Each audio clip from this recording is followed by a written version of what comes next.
Well, welcome to the studio. So here's the three little vases that I made last night, all ready to get fired. They're not really something I'm going to trim. I'm going to write my name on them and let them dry and put them in the kiln. Not real worried about them beyond that, I guess. How are you tonight? I had this idea to throw a little teapot. I have a friend who I think needs a teapot. That I want to send her one. So I'm going to make a little teapot for her, I think. We'll see. I suppose I gotta turn the wheel on. Stick the clay down. That's always helpful, right? In these upsetting times, I've been thinking a lot about my ability to make things for people that maybe will brighten up their day for a little while, or maybe longer. Maybe when they see that thing, it will make them a little happier, a little bit more. So that's kind of where I'm at. A couple years ago, I made a bunch of little, ooh, there's an air bubble. That's no good. There it is. Sometimes when you wedge, especially if I'm in a hurry, I'll get an air bubble. And if you pop it, you can kind of fill it in with clay, and sometimes it'll be okay. Sometimes you're kind of stuck with a problem that you can't fix, but I think this one will be okay because I caught it right away. So a couple years ago, actually probably a lot of years ago now, I don't think of it as that long ago, I threw a number of little teapots that were sort of single serving teapot that had, and they weren't necessarily very practical because I didn't make them big enough. The hole on top, where you pour the water in, big enough. I think that's got too thick a bottom. I'm gonna have to open it up a little more.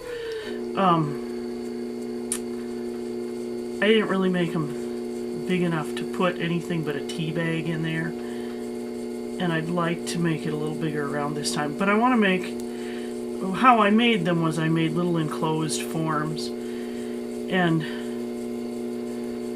I decided that I was going to make an enclosed form teapot for this person, just because they're fun.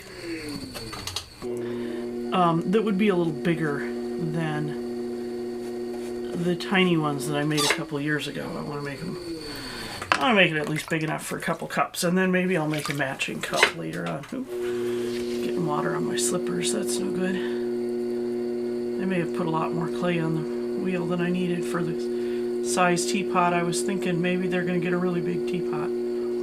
Oops. That's alright. She probably needs a lot of tea. She works hard. Okay, let's see. I think I need to push that wall out a little better.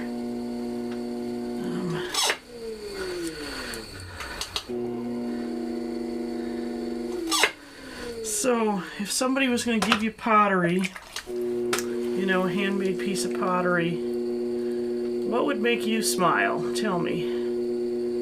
What would be the thing that would be like, that would just make you a happy person to get it and to see it in the mail and, all that. What would you want to get?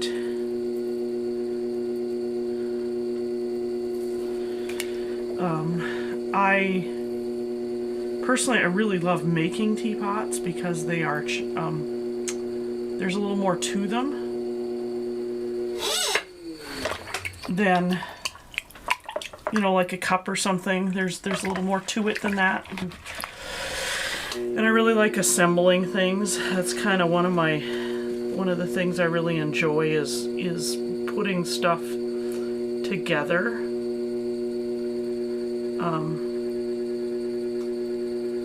So tell me, what would you want to get? If somebody was going to send you something, you know, you could have a teapot or a teacup or a coffee cup or you know, a bottle or a flask, or, you know, there's, ooh, I just dropped my pin tool. You name it, dishes wise, it can be made out of pottery. So what kind of thing would you think would be really cool to get in the mail? Unexpectedly, in particular. What would make you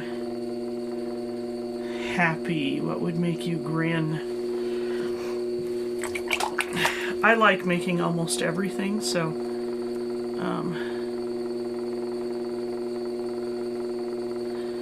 maybe I won't make an enclosed form. Maybe I'll make it like an enclosed form, but with a real lid. That might work better.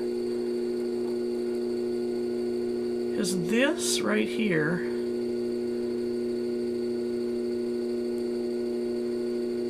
would kind of, I mean, I could still enclose it. I don't know what to do, what to do. But if I did just this, then I could make that have a gallery. I think it needs to be a tiny bit bigger, maybe, for most of the tea things that I've seen. And then I could grab my little square-edged rib, and I could put a gallery in this. So the little lid would sit down in there. Oof.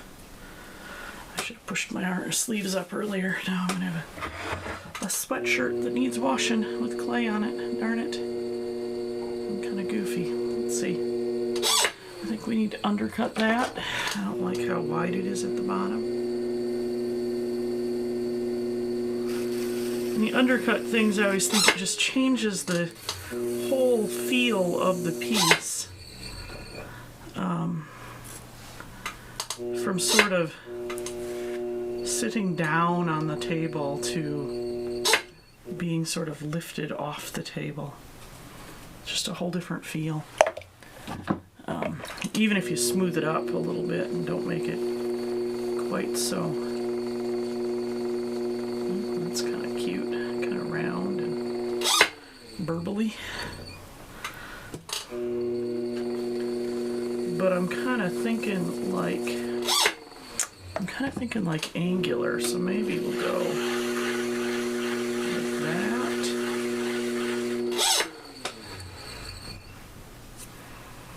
And then put a little more in, maybe. And then that rim is interesting. I didn't really mean it to be there, and I don't think I want it, but it's kind of interesting. I think I'll get rid of it. Interesting, but not good. You know, kind of Midwest interesting, right? The longer it takes you to say interesting, the less you like the food. There we go. I like that much better.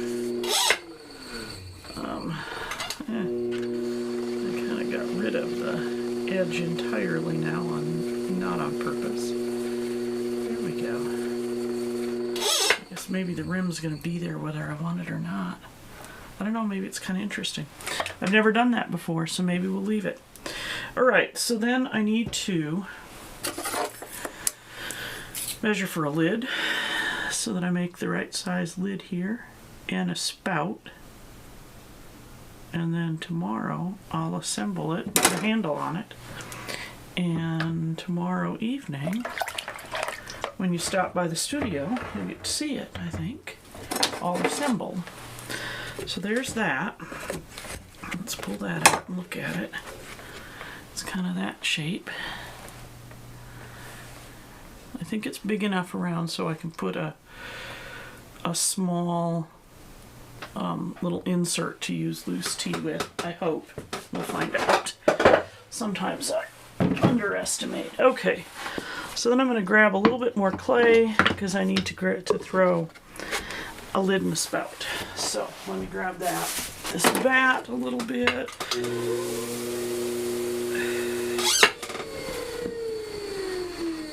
I think I have more clay than I need, maybe.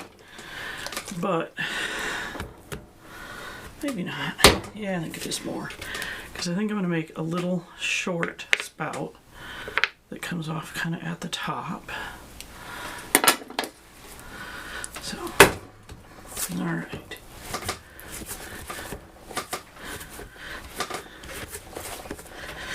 So, the first thing I'm going to do is I'm going to throw a spout off the hump, and then I'll use the remainder to throw a lid. So, here we go. To throw a spout, we need to center it.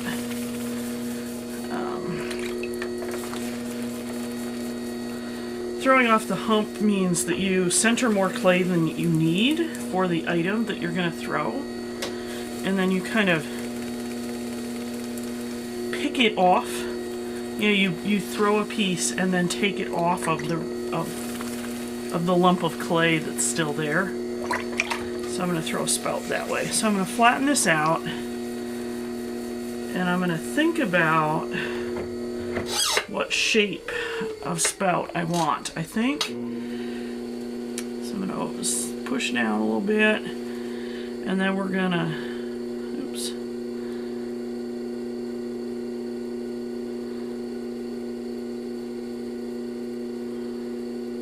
Open up.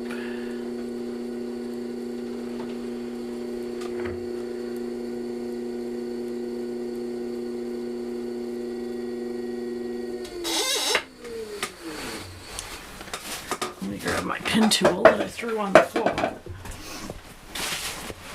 That was silly of me.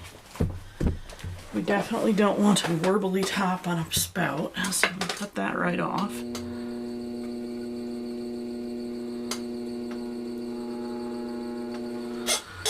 So, I need to clean up my wheel soon.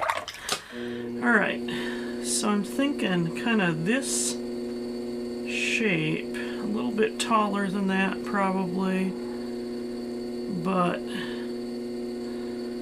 kind of that shape. I don't think it's quite, I think we want it a little deeper than that.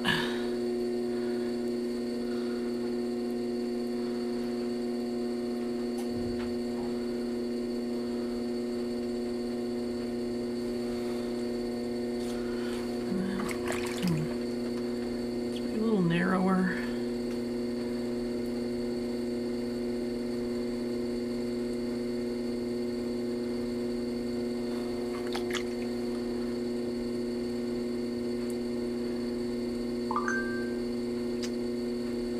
There goes my phone again. Okay.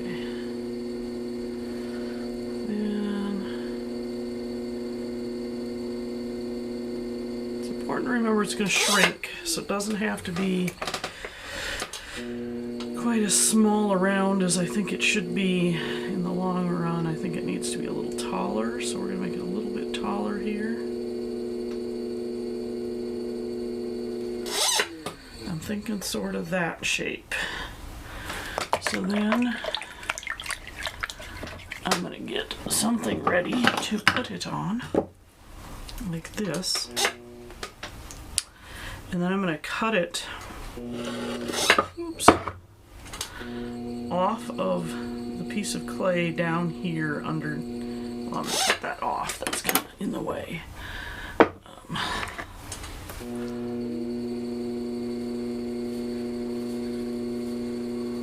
That gone. There's that. And then we're going to cut it kind of underneath here like this. I'm just going to gradually go in, holding on carefully until it will move. Until it'll come off of there. And then I'm going to scoot it over onto a bat. So I'm thinking that's kind of the shape I want. I'm thinking. We're hoping. So then it'll look kind of like this. Let's grab the teapot and the little spout, which is kind of pick upable a little bit. It's going to go kind of like that. Oopsie. That's not really in frame, is it? So kind of like that. I'm thinking a little down a little bit, maybe. Like that. I like it. Okay. So then I'm going to make a lid. Here we are. We're going to flatten out our clay and try to center it. This little tiny bit of clay is sometimes pretty hard to center. So I'm going to cone up and down a little bit here. It's so little that it's kind of hard to cone, but we'll pretend that I'm coning up and down, right? Okay, so there, I think we got it mostly centered. I'm going to take my caliper. Ooh, that's darn close to the right size. Alright, so I'm going to... And then... Let's make sure. It's so close. Okay, so then... I'm going to make a knob. Yeah, the knob. So to make a knob, this is a technique that I use that I don't know if I've seen anybody else ever do, but I open to all the way to the bat, and then I take some of the clay and I create a little enclosed form to make a knob.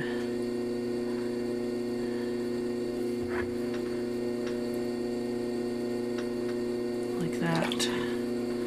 Then you want to be sure to push in underneath, because knobs are only useful if they work to pick something up with. So you want to be able to get your fingers underneath them.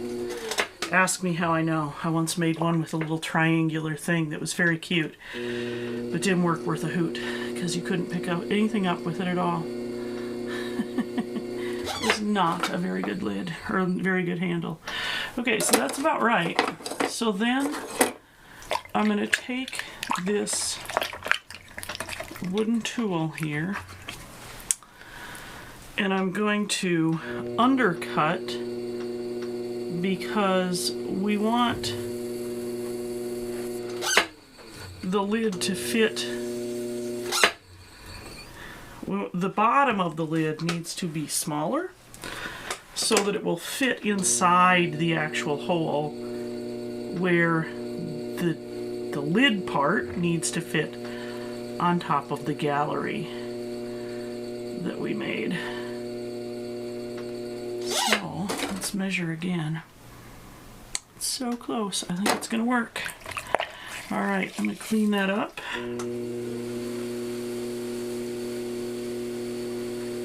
And tomorrow we'll have Teapot. See what you think. So